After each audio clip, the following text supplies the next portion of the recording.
Hello everyone! Magandang buhay po sa lahat. Welcome na welcome po kayo dito sa aking Mathematics Tagalog tutorial. Sa video na ito ay papaliwanag ko po sa inyo the different subsets of real numbers. So what are the different subsets of real numbers? We have natural or counting numbers, whole numbers, integers, rational numbers, and irrational numbers. So ipipresent ko po yung definition and also I present examples about these different subsets of real numbers.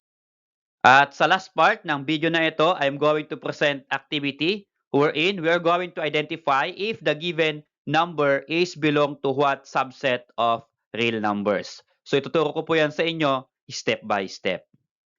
Okay, so para maintindihan ninyo, ano nga po ba ang numbers at ano nga po ba ang real numbers? So ipipresent ko po yung diagram ng real numbers para makita po natin yung outlook. Ano po ba itong sinasabi po nilang real numbers? Okay, so yung pinakamalaking set ng numbers, ang tawag po doon ay real numbers. So lahat ng nakilala ninyong numbers, mula kayo ay pinanganak, ang tawag po dyan ay real numbers. So there are two subsets of real numbers. We have the rational numbers and irrational numbers. Okay? So sa irrational numbers, wala na pong subsets. Okay? Ang irrational numbers. But sa rational numbers, andito yung different subsets. Okay? So sa rational numbers ay nahahati into two. We have the so-called integers and the non-integer rational numbers. At sa non-integer rational numbers ay wala na po siyang subset. Okay? So, ang mayroong subset ay integers. Ang integers ay can be whole numbers or negative numbers. Okay? At yung negative numbers ay wala na po siyang subset. Ang mayroon pong subset dito ay yung whole numbers. Ang whole numbers ay nahahati into two. We have the natural or counting numbers and ang kasama po niya ay 0. So ito po yung different subsets ng rational numbers. So again, yung irrational numbers ay wala na po siyang subset. So lahat po ng numbers under rational and irrational numbers, ang tawag po dyan ay real numbers. So isa-isahin po natin ipapaliwanag. Isa-isahin ko pong ipipresent yung definition and examples of these subsets of real numbers para maintindihan po ninyo. So unahin ko po sa pinakamababa at aakyat po tayo hanggang sa real numbers. Okay, so let's start defining the subsets of the real numbers. So unahin po natin sa pinakamababa na subset ng real numbers. Ito po ay natural or counting numbers. So ang symbol po ng natural or counting numbers is n. Okay? From the word natural. So kapag nakita po ninyong n, yung symbol, ibig sabihin ito po ay natural or counting. This set includes all the numbers we use for counting, starting with 1 and so on. All counting numbers are positive numbers. So, yan po yung definition ng natural or counting numbers. So, pag pinagka-count po tayo ng ating teacher, always nag-start po tayo ng 1. Kaya pag sinabi po niyang count, ang una pong magbibilang ay, yung una ay 1, 2, 3, 4, 5, 6, 7, and so on. So, yan po yung tinatawag na counting numbers or in other word, yan po ay natural. So, kapag example po natin using set, so yung n is the symbol for natural or counting numbers. So, n is equal to, using listing method, 1, 2, 3, 4, 5, and then 3 dots. That means you can continue. And so on po yan. Okay? So, 1, 2, 3, 4, 5, 6, 7, 8, 9, 10, and so on. So, yan po yung representation niya using set. Another one is that the whole numbers.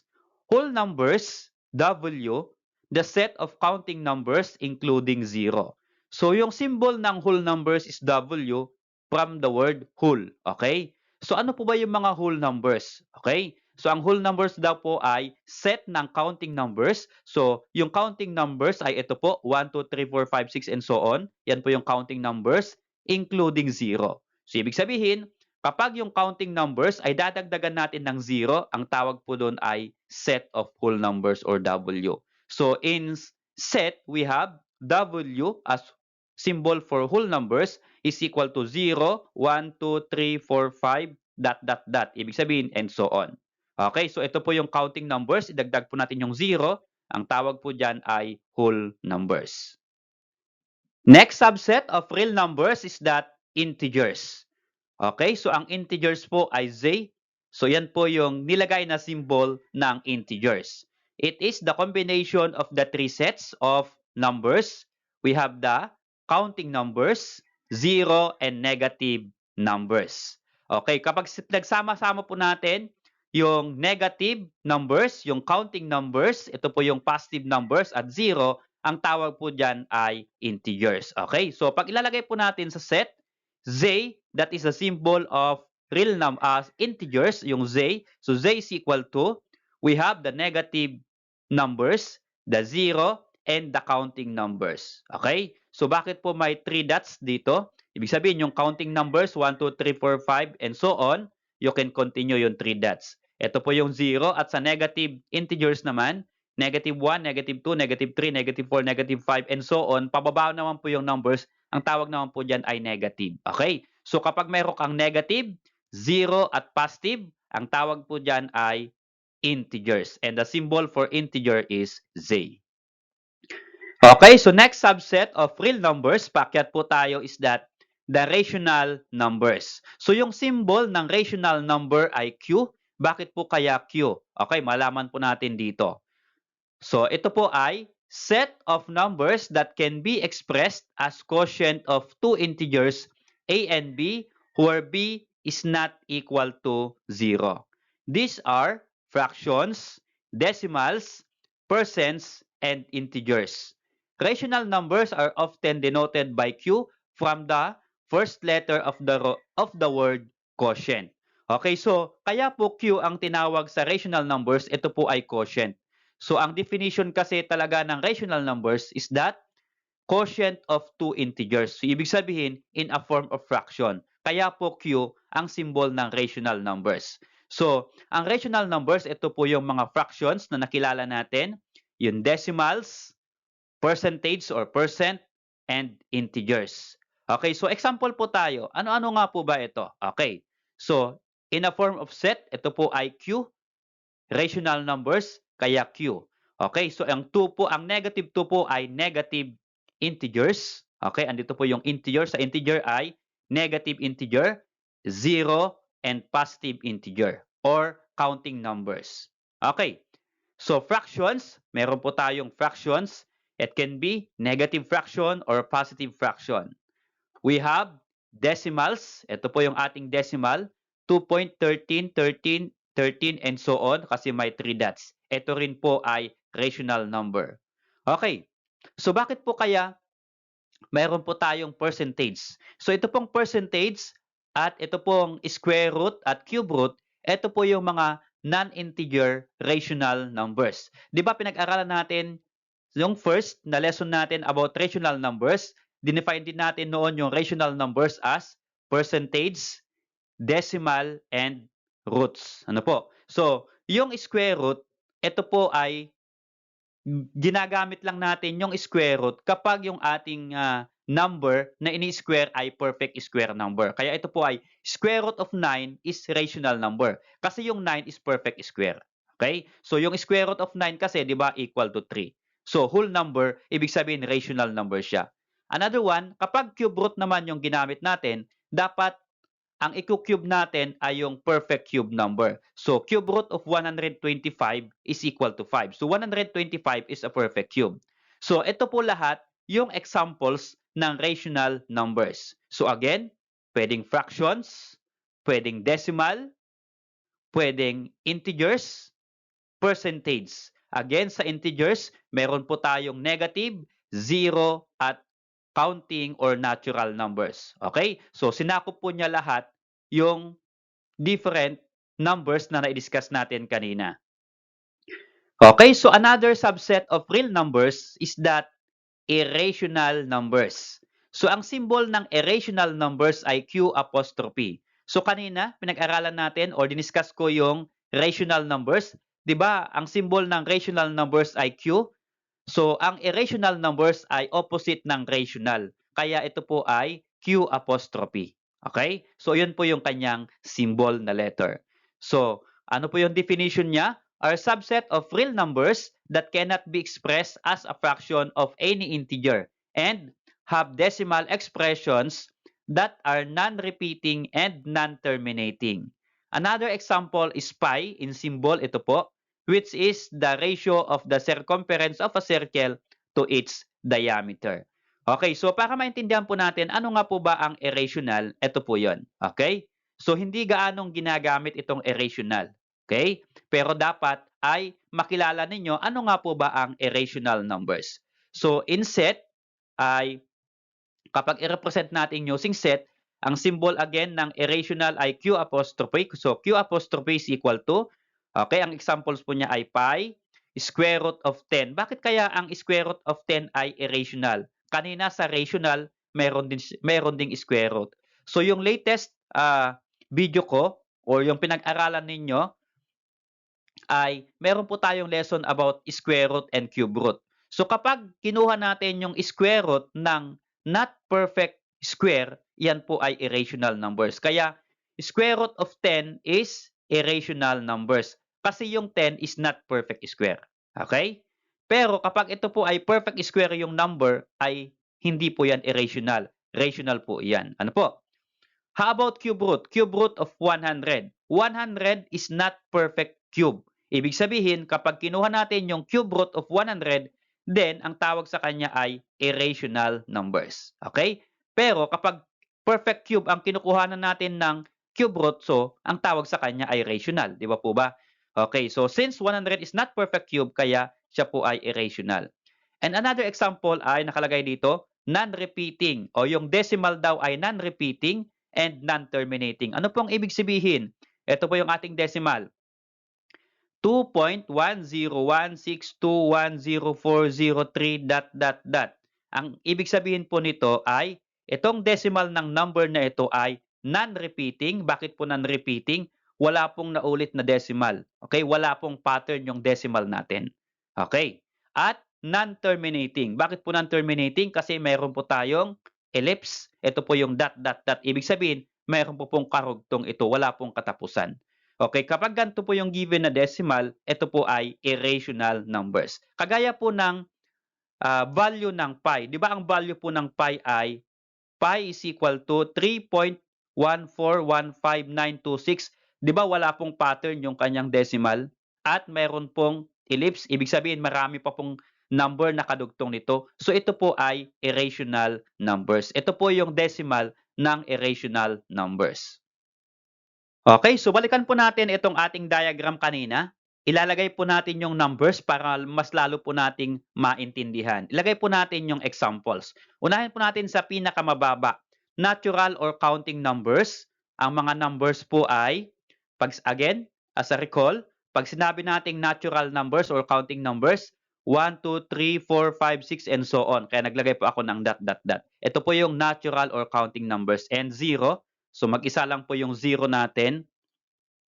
Ito po yung 0. Okay, so angat po tayo. Pag pinagsama po yung counting at 0, ang pupuntahan po niya ay whole numbers. Okay, so ang whole numbers ay pinagsamang 0 at counting numbers. Okay, so 0, 1, 2, 3, dot, dot, dot. Ibig sabihin, you can continue. Kasi ito po ay counting numbers. Okay, so ito naman pong here, negative integers. So ang mga negative integers ay, ito po yung negative 1, negative 2, negative 3, negative 4, and so on. Ito po yung negative integers. So kapag pinagsama natin itong negative integers at whole numbers, yung whole numbers ay 1, 2, 0, 1, 2, 3, and so on. Pag pinagsama natin, ang tawag po sa kanya ay integers. So akyat na po siya, integers na. So may negative, may 0, meron siyang whole numbers or counting numbers. Okay. At yung mga non-integer rational numbers naman, partner ng integer, ito po yung percentage or percent, square root ng perfect square, cube root ng perfect cube, yung fraction, at yung decimal, ang tawag po dyan ay, ito po yung mga non-integer rational numbers. Okay? So pag pinagsama natin itong integers at non-integer rational numbers, ang tawag po sa kanya ay rational number. Okay? So pag pinagsama-sama natin ito, lahat-lahat na ito, ang tawag ay rational numbers. Okay, hindi ko na po lalagay dito. So yung irrational numbers natin, para mai-compare natin, ito po yun. So again, pi, square root of 10, yung 10 is not perfect square, cube root of 100, yung 100 is not perfect cube, at yung decimal. So 2.12103, so wala pong pattern yung kanyang decimal. Okay, compare po natin dito sa decimal ng rational numbers.